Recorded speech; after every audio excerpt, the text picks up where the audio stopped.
आप देख रहे हैं नेट्रिक न्यूज, साहस सच कहने का।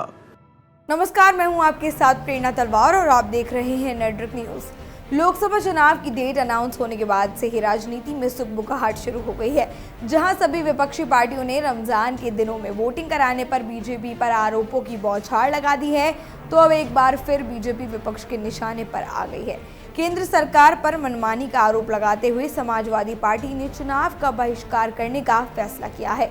और जहां समाजवादी पार्टी इस बार के लोकसभा चुनाव में जीत के लिए बहुजन समाजवादी पार्टी के साथ मिलकर गठबंधन बना रही है, तो वहीं समाजवादी पार्टी के वरिष्ठ नेता आजम खान की अगुवाई में कार्यकर्ताओं की बैठक में इस बात का फैसला लिया गया है कि वो इस बार के लोकसभा चुनाव का पूरी तरह से बहिष्कार करेंगे, जिससे आजम खान ने हाईकमान को भी अवगत करा दिया है। आपको बता दें कि 14 मार्च को रामपुर में समाजवादी पार्टी कार्यालय में आयोजित एक प्रेस कॉन्फ्रेंस में आजम खान ने बताया कि रामपुर इस वक्त ज्वालामुखी के मुहाने पर बैठा हुआ है।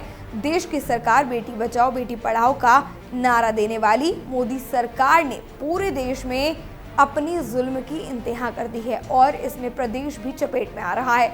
बीजेपी नेता आए दिन यहाँ की आम जनता को परेशान करने का एक मौका नहीं छोड़ते। पूरे प्रदेश में आतंक का माहौल बन गया है, जिसे देखकर ये बात साफ हो चुकी है कि प्रदेश में चुनावी माहौल को बिगाड़ने के लिए बीजेपी सरकार से हथकंडे अपनाए जा रहे हैं। जिसे देखकर ये बात साफ हो गई है कि प्रदेश में चुनावी माहौल को बिगाड़ने के लिए बीजेपी सरकार हथकंडे अपना रही है। इसी के साथ आजम खान ने बताया कि बीजेपी के लोग रामपुर पब्लिक स्कूल के छोटे बच्चों को उनके कान से पकड़कर स्कूल से बाहर निकाल रहे हैं। जब वो लोग छोटे बच्चों के साथ इस तरह का बर्ताव करते हैं तो ऐसे में क्या किया जाए? अगर हम इसका विरोध करते हैं तो पुलिस विरोध करने वालों पर ही मुकदमा दर्ज कर देती है। ये सब सिर्फ बीजेपी का ही किया धरा है और लोकसभा चुनाव में जिताने के लिए ही बीजेपी ऐसा कर रही है।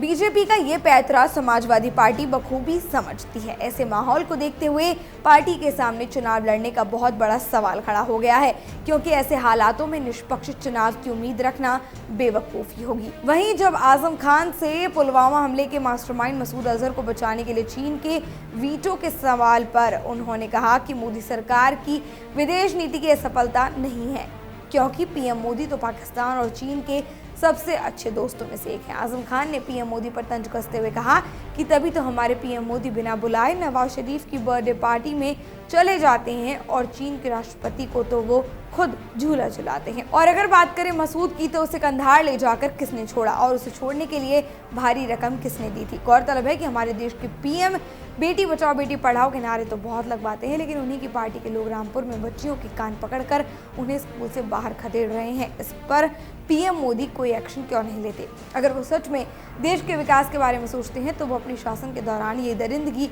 कैसे बर्दाश्त कर रहे हैं? लोकसभा चुनाव से पहले बीजेपी इस तरह के हालातों को पैदा करके क्या हासिल करना चाहती है? या समाजवादी पार्टी मोदी सरकार को लोगों के सामने बुरा दिखाने के लिए लोकसभा चुनाव के बहिष्कार का खेल कर रही है? ये तो आने वाला वक्त ही बताएगा। फिलहाल हमें इजाजत दीजिए, फिर से लौटेंगे एक और बड़ी खबर के साथ। नमस्कार। हमारे साथ जुड़े रहने के लिए हमारे YouTube चैनल को सब्सक्राइब करें, साथ ही बेल आइकन को दबाएं। नेट्रिक न्यूज की खबरें सबसे पहले देखने के लिए।